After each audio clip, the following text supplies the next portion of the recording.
बिस्मिल्लाहिर्रहमानिर्रहीम। अस्सलाम वालेकुम। आप देख रहे हैं हालात। मैं हूं Saeed Chaudhry. Chief justice Pakistan mister justice Umar Ata Bandial के नाम एक व्हाट्सएप मैसेज भेजा है मिस्टर जस्टिस काजी फायज ईसा ने। काजी साहब जो हैं वो स्पेन में हैं, छुट्टियां हैं सुप्रीम कोर्ट में, और इसी दौरान जो जुडिशल कमीशन के अजलास बुला लिए गए हैं, 3 अजलास, एक आज हो रहा है, कल हो रहा है, परसों हो रहा है। तो उस बाबत उन्होंने कुछ तफजात का इजहार किया है। कुछ जो साख है, रही सही साख सुप्रीम कोर्ट की, उसको बचाने की शायद उन्होंने कोशिश की है और कहा है कि जनाब ऐसा नहीं होना चाहिए। और ये कोई पहला खत नहीं है उनका इस हवाले से, जुडिशल कमीशन के हवाले से। और वहाँ फिर होने क्या जा रहा है, क्या खिचड़ियाँ पक रही हैं और क्या मामला चल रहे हैं, इस पर बात करेंगे। और फिर लाहौर हाई कोर्ट ने जो मखसूस नशिस्तें थी 5 खाली हुई, वो पिछले दिनों पीटीआई के अरकान जो थे जिन्होंने वोट दे दिया था हमजा शहबाज को, और वो 5 मखसूस नशिस्तें भी शामिल थी 25,000 में। 10 तो जनरल, 20 में तो जनरल इलेक्शन हो रहे हैं, और 5 जो थी वो मखसूस नशिस्तें थी। 3 खवातीन की थी और 2 जो इकलियती अरकान थे उनकी थी। वो लाहौर हाई कोर्ट ने कह दिया जनाब इलेक्शन कमीशन को, जनाब उनका नोटिफिकेशन करें पीटीआई की जो लिस्ट है उसके मुताबिक। तो अब जो पंजाब असम्बली है इसमें पार्टी पोजीशन क्या होगी, हमजा शहबाज की हुकूमत को किस हद तक खतरात लाक होंगे, और इस फैसले से हमजा शहबाज को फायदा क्या पहुंचेगा। ये एक मैं अजीब बात कर रहा हूँ कि बाहर तो ये लग रहा है कि हमजा शहबाज को नुकसान हो जाएगा, लेकिन मैं ये कह रहा हूँ कि हमजा शहबाज को इससे कुछ लीगली फायदा हो सकता है। लेकिन इससे पहले हम बात करेंगे, एक तो वो कल वाली बात कि जनाब जो शहबाज गिल साहब ने एक बंदा पकड़ा था जासूस, वो जनाब डिवाइस लगा रहा था, डिवाइस में फिर पुलिस के हवाले कर दिया, और फिर पुलिस ने कहा कि जनाब इसको दिए तो बंदा बोलता ही नहीं है, इसका दिमागी मायने करवाएंगे। फिर पता नहीं कैसे उसको वापस ले आए शहबाज गिल साहब और मीडिया के सामने पेश कर दिया, मीडिया एयरवाई। और वहां जनाब वो कह दिया उसने, आप उसके कपड़ा मुंह पे डाला हुआ, पता नहीं चल रहा, 6 साल से वो मुलाजिम है वहां पे, और वो कह रहे हैं बनी गल्ला में, और प्राइवेट 25,000 वो कहता है मेरी तनख्वाह है। और ये नहीं बता रहे कि ये डिवाइस दी किसने थी, कौन लगवाना चाह रहा था, और उसका बंदे को कहता पता भी नहीं बता रहे। और वो कहते हैं जनाब हम तो ये फैसला हमने किया था, पुलिस को ये पर्चा पर्चा करवा देंगे, और लेकिन ये जो है खान साहब कहते हैं कि इस बंदे की जिंदगी को खतरा है, इसलिए हम पुलिस के हवाले नहीं करेंगे। और साथ ही ये कह रहे हैं पता नहीं डिवाइस कौन रखवा रहा था, और दूसरी तरफ ये कह रहे हैं वही पुलिस के हवाले करे तो पता चलेगा ना, पुलिस खुद ही तहफ़्फ़ुज़ कर लेगी उसका। और पुलिस ये कह रही है, इस्लामाबाद कैपिटल पुलिस जो है वो कह रहे हैं कि बनी गाला हाउस में जितने भी मुलाजमीन तैनात हैं, हमने इनसे कहा है कि जनाब आप लिस्ट भेजिए, हमें दिखाएं कौन कौन बंदे हैं ताकि उनकी छानबीन करें सिक्योरिटी के हवाले से, लेकिन ये नहीं दे रहे। जब तक मुलाजमीन की मुकम्मल फहरिस्त फराहम नहीं की जाएगी उस वक्त तक उनका बैकग्राउंड नहीं मालूम हो सकता। लेकिन ये कहते नहीं जी नहीं, वो पता नहीं अब डिवाइस वाला क्या मामला है क्या नहीं है, ये इल्ज़ाम तराशी। और मैं कह रहा हूँ कि स्क्रिप्ट राइटर जो है ना, इनके कमज़ोर हैं, बच्चे से हैं, शहबाज गिल जैसे वो सतही सोच रखने वाले लोग हैं जो गहरी चाल चलने की कोशिश करते हैं लेकिन पकड़े जाते हैं, झूठ के पाँव भी नहीं होते। और एक और जो खतरनाक बात हुई है वो यास्मीन राशिद साहबा, जो इनकी सेंट्रल पंजाब की नई नई सदर बनी है पीटीआई की, उन्होंने ये बात की है। जो इलेक्शन ज़िमनी इलेक्शन हो रहे हैं पंजाब में, तो वो जनाब कह रहे हैं कि इनको पहले ही पता है शिकस्त सामने नजर आ रही है। इनके शाह महमूद कुरैशी साहब मोराल डाउन कर चुके हैं पहले ही पीटीआई वालों का, जनाब ये हमें सिर्फ 2 सीटें मिलनी है, कहा ये जा रहा है धांधली इस तरह होनी है, बाकी 18 जो है वो नून लीग वालों ने ले जानी है, क्योंकि वो जो मुनहरफ अरकान थे उन सबको नून लीग ने उन सीटों पे वो टिकट दिए हैं उन लोगों को। तो यास्मीन राशिद साहबा ने आज सीधा ही ब्रिगेडियर राशिद पे चढ़ाई कर दी। आप मेहरबानी करके न्यूट्रल ही रहिए, और मैं खास तौर पे ब्रिगेडियर राशिद साहब जो हैं उनको कहना चाहती हूँ। ये ब्रिगेडियर राशिद साहब हैं कौन?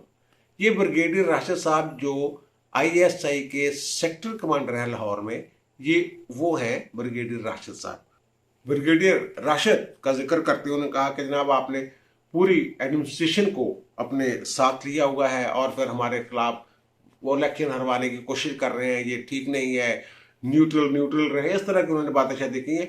दूसरे लफ्जों में वो कह रही हैं जनाब के आप जो खत है वो ज़रा हौला रखें, हम भी यहीं के हैं, हम कोई मकबूजा कश्मीर के नहीं हैं या हिंदुस्तान से नहीं आए हैं, इस तरह की बातें की हैं। ये डायरेक्ट जो इल्ज़ाम लगाना है ये मेरा ख्याल है कि पीटीआई वालों का ही वतीरा है। अगर ऐसा मामला है, वो कहते हैं न्यूट्रल है ही नहीं, ये बस एमी कह रहे हैं न्यूट्रल है, न्यूट्रल है, न्यूट्रल है नहीं। इससे पहले 2013 के जब इलेक्शन हुए थे, उस वक्त जो मिलिट्री इंटेलिजेंस पंजाब के हेड थे ब्रिगेडियर मुजफ्फर रांझा साहब, उन पर इमरान खान ने इल्जाम लगाए थे। अब फिर उन्होंने इल्जाम लगाया पिछले दिनों कि जनाब 2013 में मुजफ्फर रांझा ने मैनेज किया था, हालांकि उस पर कमीशन बन गया था और कमीशन ने कह दिया था कि कोई उसमें वो इंजीनियरिंग नहीं हुई, कहीं अगर इनफरादी तौर पे धांधली हुई है तो हुई होगी, लेकिन कोई मुनज़्ज़म धांधली नहीं थी। आपने कहा भी था कि मानूंगा, लेकिन फिर बार बार वही अल्फाज, वही बातें। ये असल में उनको, वो मैंने कहा था ना, खान साहब का एक तरीका वारदात है कि पहले वो एहतजाज करते हैं, फिर अगर दूसरे बंदे को पूरी तरह तकलीफ नहीं पहुंचती तो फिर ये वट्टे शट्टे मारने पे उतर आते हैं कुछ और। ये यास्मीन राशिद साहबा ने ऐसे ही बात नहीं कर दी है। ये सारा बयानिया जो है इनका, ये सारा पूरे का पूरा बयानिया फौज के खिलाफ, फौज को मुतनाज़ा अदारा साबित करने में ये अपना पूरा जोर लगा रहे हैं खान साहब और उनकी जमात। तो अब यास्मीन राशिद साहब ने जो कहा, पता नहीं अब इस पर क्या रिएक्शन आता है, क्या करते हैं क्या नहीं करते। वो कि मेरे तेरे जैसा बंदा जब माजी में कुछ अर्सा कबल जब इनकी हुकूमत थी पीटीआई की, उस वक्त कोई बात कर देता था, किसी फौजी अफसर का नाम ले देता था इस तरह, तो नवाज शरीफ ने तो 2-3 दफा ही नाम लिया था, तो पूरा जनाब लाला लाला हो गई थी मीडिया पे भी और इधर उधर भी। ये अब फौज को मुतनाज़ा बनाने के लिए डायरेक्ट धमकी एक तरह से दी है इन्होंने, ब्रिगेडियर राशिद का नाम लेके, ब्रिगेडियर राशिद मैं खबरदार करती हूँ, कहती हूँ, क्या कहती हूँ, ये वो सारा कुछ जो भी है। बहरहाल अच्छा, अब आते हैं जनाब हम एक दूसरे मौजू की तरफ। पंजाब असम्बली में जो रिजर्व सीटें थे, आपको पता है कि 25 लोग थे पीटीआई के जिन्होंने वोट दे दिए थे हमजा शहबाज को वजारत आला के इलेक्शन में। तो उनमें से 5 नशिस्तें मखसूस थी, 3 खवातीन की और 2 जो थे वो अकलियती मेंबर थे, वो हमजा शहबाज को वोट दे गए थे। और जब 63A वाला फैसला आया और 63A के तहत वो 20 सीट हुए, तो फिर वो 20 पे तो जनरल इलेक्शन हो रहे हैं 17 जुलाई को, जिसके लिए ये यास्मीन राशिद साहबा जो है वो शोर शोर मचा रही है। और बाकी 5 नशिस्तें जो थी, ये गए थे कि जनाब हमें वो आइन का आर्टिकल 224 सब आर्टिकल 6 ये कहता है कि अगर मखसूस नशिस्त कोई खाली होती है तो जो लिस्ट दी होती है पहले से ही किसी सियासी जमात ने, तो जिस सियासी जमात का बंदा जिसकी वजह से वो सीट खाली, वो सीट उसके नाम जो लिस्ट में से दूसरा बंदा जो है उसके मुताबिक उसकी नोटिफिकेशन जारी हो जाता है। ये गए थे इलेक्शन में जनाब 25-20 सीटें और हैं। ये तो तनासब जो है असम्बली का, जो तादाद का तनासब है, ये बदल जाएगा। अब उसके हिसाब से हम आइंदा जो जनरल इलेक्शन, जो इलेक्शन हो रहे हैं ज़िमनी इलेक्शन, उसके बाद तादाद देख के फिर हम जिसकी जितनी सीटें मिलती होंगी उसको दे देंगे। ये गए हैं जनाब वहाँ हाई कोर्ट में, और शाहद वहीद साहब जो जज थे उन्होंने ये कहा कि नहीं जनाब, इलेक्शन कमीशन का फैसला गलत है, वो नोटिफिकेशन जारी किया जाए। जो पीटीआई की लिस्ट है पहले से जमा होती है जब जनरल इलेक्शन होते हैं उस वक्त, तो उसके मुताबिक जो निचले नंबरों वाले हैं उनको, यानी बाद में नंबर आते हैं, उनको वो आप नोटिफाई कर दें, नोटिफिकेशन जारी कर दें। तो अब ये लग रहा है कि जनाब 5 बंदों से पीटीआई की 5 सीटें और आ जाएंगी। तो पता नहीं क्या तूफान मचने वाला है और क्या होने वाला है, क्या नहीं होने वाला। पहली बात तो यह है कि हमजा शहबाज को हटाने के लिए अगर तहरीक अदम एतमाद आती है तो 186 अरकान वो की हिमायत होगी, तो वो हमजा शहबाज को वो हटाया जा सकेगा अदम एतमाद अगर आती है। इन्होंने उनका इलेक्शन भी चैलेंज किया हुआ है, उनका हलफ भी चैलेंज किया हुआ है, तो उसमें पीटीआई के अरकान भी हैं, परवेज लाही साहब भी हैं। अच्छा, अब सूरत जो बन रही है असम्बली की, पंजाब असम्बली की, वहां PMLN के हैं 165 अरकान, 4 अरकान नाराज थे, 2 वापस आ गए हैं। इस तरह भी 163 अरकान जो है वो बनते हैं उनके नून लीग के। लेकिन 63A की जो तशरीह सुप्रीम कोर्ट ने कर दिया, तो जो 2 मुनहरफ अरकान है वो वोट नहीं दे सकेंगे। अगर वोट देंगे भी, यानी उनके खिलाफ तहरीक अदम एतमाद वगैरह का अगर मौका आता है या इलेक्शन का मौका आता है दोबारा हमजा शहबाज के या वज़ीर आला के, या बजट का मामला, तो वो अगर वोट दे भी देते हैं खिलाफ पार्टी पॉलिसी के, तो वो वोट गिना ही नहीं जाएगा। इसलिए मैं इनको 165 ही गिनता हूं। और इसमें 7 लोग जो हैं वो हैं पीपल्स पार्टी के, राह हक के जो हैं 1 वोट वो है, और 4 आज़ाद हैं। इस तरह ये इनकी जो मजमूई तादाद है वो 175 और 2 मुनहरफ डाल के 177 इनकी ये तादाद बनती है। और इसके मुकाबले में जो पीटीआई है उसके इस वक्त है 158 और 5 नए डाल लें। अगर नोटिफिकेशन हो जाता है सुप्रीम कोर्ट में चैलेंज तो वो करेंगे, तो हर इलेक्शन कमीशन भी करेगा और नून लीग वाले भी करेंगे, फिर वो बन जाते हैं 163 और काफ लीग के 10 और 1 आज़ाद, फिर भी उनके पास 174 मजमूई जो वोट हैं वो बनेंगे और उनके पास 175 बनते हैं। अगर 2 मुनहरफ डाल लें बीच में जो नाराज हैं अभी तक, उस 2 को तो बना लिया था ना, फिर वो 177 उनके पास बनते हैं। कोई ऐसा फर्क नहीं है, लेकिन 186 ही वोट चाहिए। अब मैं कहता हूँ फायदा क्या हुआ है? फायदा ये हुआ है कि ये कहते हैं कि इलेक्शन हुआ ही नहीं, हमजा शहबाज का इलेक्शन हुआ ही नहीं।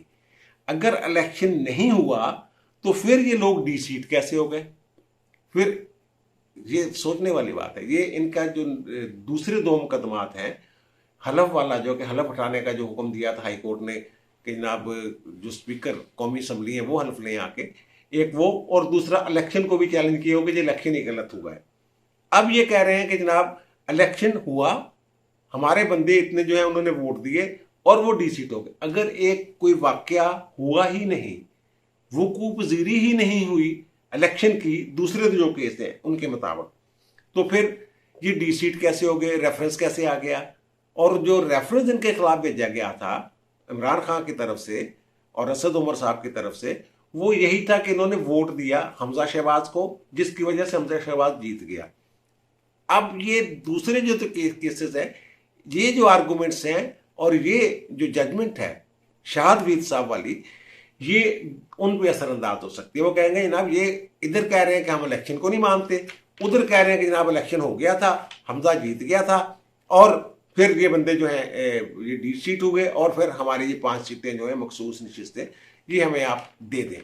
ये सारा मामला है। लेकिन वो 17 जुलाई के बाद वो खुद कह रहे हैं, यास्मीन राशिद के चीखें निकली जब, जैसा कि मैंने जिक्र किया, बाकी लीडर भी थे, अकेले थोड़ी दूँ।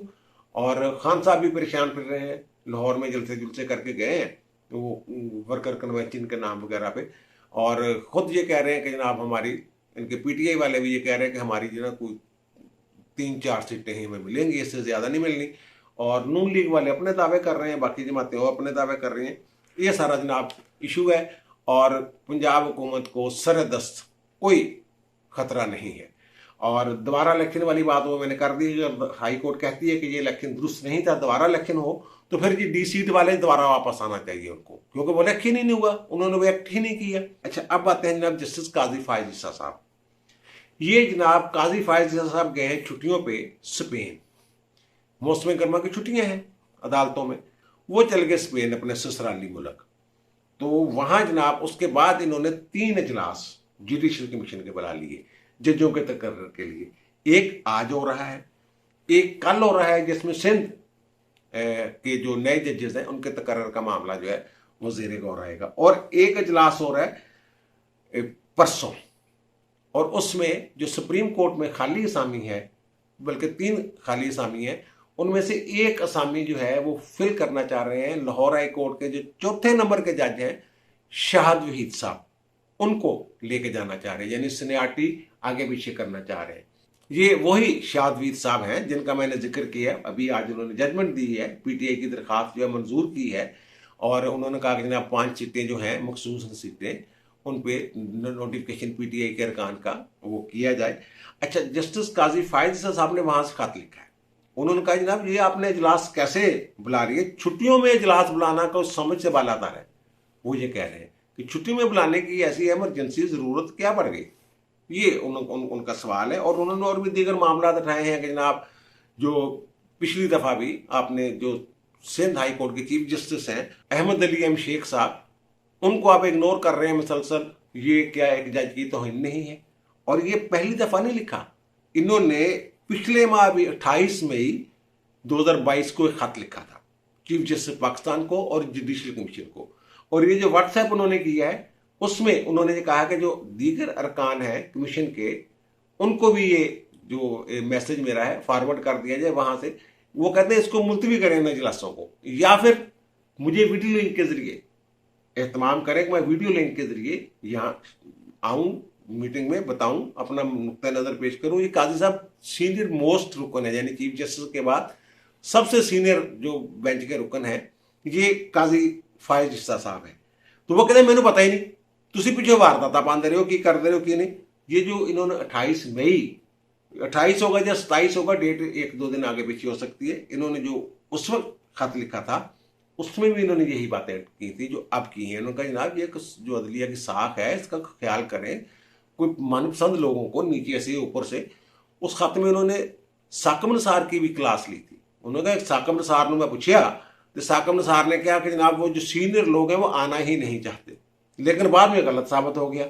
वो चीफ जस्टिस ने भी कहा मैं आना चाहता हूं, और वकार सेठ साहब जो chief justice Peshawar high court थे उन्होंने तो बाकायदा दरखास्त दायर कर दी थी। जो ज़ाहिर है वो फौत हो गए तो फिर वो गैर मौसर होगी, और उनके वकील जो हैं हामिद खान साहब जो पीटीआई के रहनुमा हैं और नाराज रहनुमा, और पिछले दिनों इमरान खान ने उनको बुला के सुलह सलाह करने की कोशिश की। उन्होंने तो उनकी मौत पे जो सेठ वकार की जो डेथ है उस पर सवालात भी उठाए हैं, सवालिया निशान उन्होंने कहा। अच्छा, अब आप देखें कि ये मामला हो क्या रहा है, गड़बड़ क्या हो रही है। गड़बड़ ये हो रही है कि जनाब जो जुडिशल कमीशन है उसके सुप्रीम कोर्ट में तकर्रर वाले, वो मैं हाई कोर्ट्स वाले मामले को जरा अलग कर रहा हूँ। सुप्रीम कोर्ट में 3 सीटें खाली हैं और 14 जज काम कर रहे हैं, 17 सीटें, और एक सीट जो है सरदस्त वो शाहद वीद साहब जो लाहौर हाई कोर्ट के 4थे नंबर के जज हैं उनको ले जाके वो फिल करना चाहते हैं। तो उसमें कौन कौन लोग हैं, उसमें जो लोग हैं उनके साथ में थोड़ा थोड़ा बताता भी जा रहा हूँ। चीफ जस्टिस हैं मिस्टर जस्टिस उमरता बंदियाल साहब। बंदियाल साहब ने जब आयशा मलिक को लेके गए थे और मुनीब अख्तर और जस्टिस मोहम्मद अली मदर साहब को सिंध हाई कोर्ट से नीचे से लेके गए थे, उस वक्त उनका यह ख्याल था, वो चीफ जस्टिस उस वक्त के जो चीफ जस्टिस साहब थे उनके साथ थे, और उनका कहना था कि जनाब नहीं हुए ये कोई सीनियरिटी सुप्रीम कोर्ट में हाई कोर्ट की सीनियरिटी का कोई नहीं, जहां से मर्जी हम उठा लें, ये कोई मसला नहीं। ये एक हो गए जनाब। दूसरे हो गए मिस्टर जस्टिस काजी फायज इस्सा। मिस्टर जस्टिस काजी फायज इस्सा साहब ने आयशा मलिक वाले केस में उनके खिलाफ वोट दिया था। उन्होंने कहा नहीं, सीनियरिटी नहीं टूटनी चाहिए, सीनियरिटी के मुताबिक चलना चाहिए, जो सीनियर मोस्ट है उनको नजरअंदाज नहीं किया जाना चाहिए, जैसा कि मैंने जिक्र किया है वो वाला। और इसके बाद है सरदार तारक मसूद साहब। जस्टिस सरदार तारक मसूद साहब जो है इन्होंने भी आयशा मलिक की मुखालफत की थी कि जूनियर को नहीं लेके जाना चाहिए, सीनियरिटी को नजरअंदाज नहीं किया जाना चाहिए। और फिर इन्होंने जो जस्टिस अहमद अली शेख साहब हैं चीफ जस्टिस, उनको जब अडहाक बुनियादों पर ले जाने की कोशिश की थी जिसकी कोई प्रोविजन ही नहीं थी कि उनकी मर्जी के बगैर ले जाया जा सकता है, उसमें भी सरदार तारक मसूद ने मुखालफत की थी। फिर आते हैं एजाज अल हसन साहब। एजाज अल हसन साहब और उमर रज़ा बंदियाल साहब हम ख्याल हैं। फिर आते हैं जनाब मदर आलम खान साहब। मदर आलम खान साहब पहली मरतबा जुडिशल कमीशन का मेंबर बने हैं। इससे पहले मिस्टर जस्टिस मकबूल बाकर साहब थे, और मदर आलम खान मंदोखेल साहब भी अपराइट आदमी समझ जाते हैं। इन्होंने खुद 13 जुलाई को अगले माह रिटायर हो जाना है, और इनके बारे में ख्याल ये है कि ये भी मुखालफत करेंगे सीनियरिटी लिस्ट तोड़ने की। और ये 63A में भी इन्होंने जजमेंट जो दी थी वो इन्होंने कहा कि नमक कानून तो चीफ साहब कितों बनाने लगे हो। बहरहाल ये जी हो गए। और सरमद जलाल असमानी साहब हैं, वो जो रिटायर्ड एक जज होता है, ये जस्टिस रिटायर्ड सरमद जलाल असमानी साहब हैं। ये बूटा लगाया था गुलजार साहब ने, और ये आयशा मलिक की हिमायत कर गए थे कि सीनियरिटी टूटती है तो टूट जाए, कोई गल नहीं, बंदे अपनी मर्जी से आने चाहिए। एक होता है फिर वजीर कानून आजम तारक साहब। आजम तारक साहब जब थे उस पिछली दफा जब आयशा मलिक वाला, तो ये पंजाब पाकिस्तान बार कौंसिल की एक मुश्तरका करारदाद थी, और ये वजीर कानून साहब आजम तारक साहब ने कहा था नहीं, ये सीनियरिटी नहीं होनी चाहिए, सीनियरिटी का असूल ही मद्देनजर रखा जाना चाहिए। और मौजूदा अटॉर्नी जनरल अशतर साफ अली साहब, ज़ाहिर है ये भी, इनको भी अपनी जो वजीर कानून है उनके साथ ही चलना चाहिए। और फिर एक मेंबर होते हैं जो वकला, एक बंदे को नाम कर सीनियर वकील पाकिस्तान बार कौंसिल भेजती है, अख्तर सैन साहब। अख्तर सैन साहब ने भी आयशा मलिक की मुखालफत की थी। अच्छा, अब सरदस्त तो ये नजर आ रहा है कि चीफ जस्टिस उमर रज़ा बंदियाल साहब, जस्टिस एजाज अल हसन साहब और जस्टिस सरमद जलाल असमानी साहब, ये हम ख्याल हैं 3 बंदे। बाकी जो है वो मुख्तलिफ सोच रखते हैं।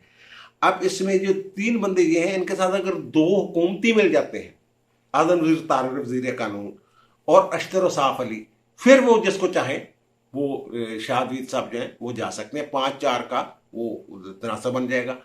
और हुकूमत को मैंने एक वीलाग में कहा था, इन्होंने फंसाया हुआ है। वो सुओ मोटो वगैरह लेके नहीं फंसाया था। उस वक्त मैंने कहा था कि जनाब ये जजों के तकर्रर का मामला है, हुकूमत की अपनी मजबूरियां होती हैं।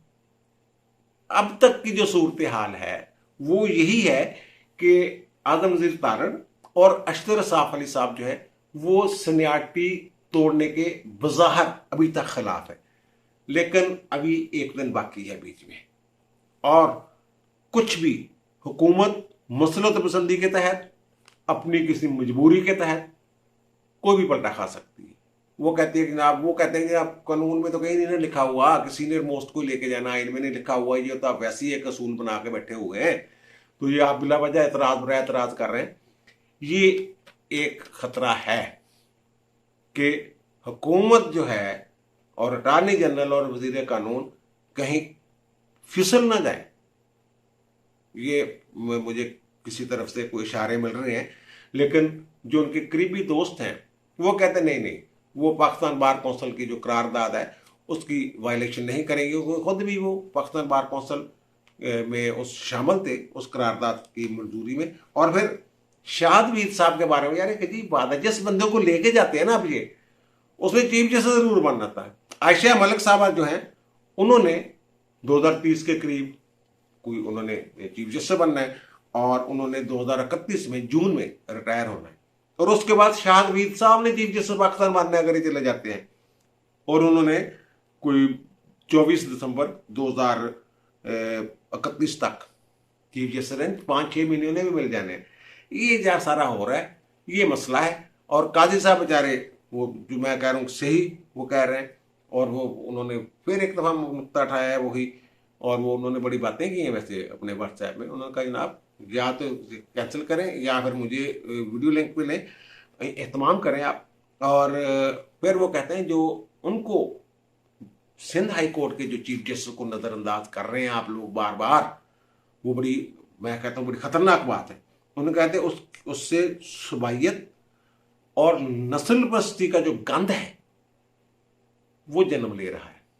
खुदा खौफ करो, वो अगर जज बनने देने काबिल उन्हें काट दियो, जुडिशल सुप्रीम जुडिशल काउंसिल के ले जाओ मामला।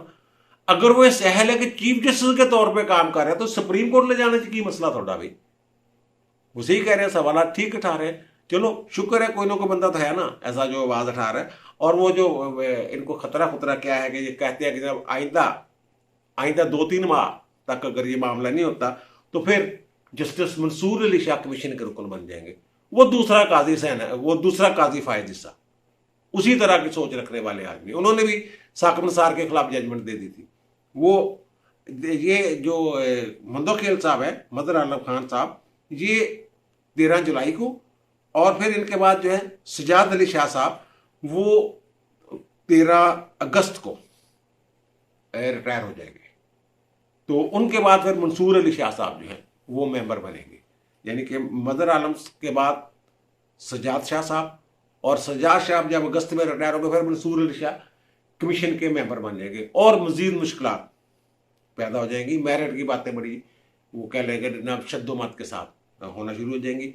अब मुझे दीजिए इजाज़त, इंशाल्लाह दोबारा मुलाकात होती है नए विलाग के साथ। अल्लाह ताला मुझ पर, आप पर, हम सब पर मेहरबान रहे। अल्लाह हाफिज़।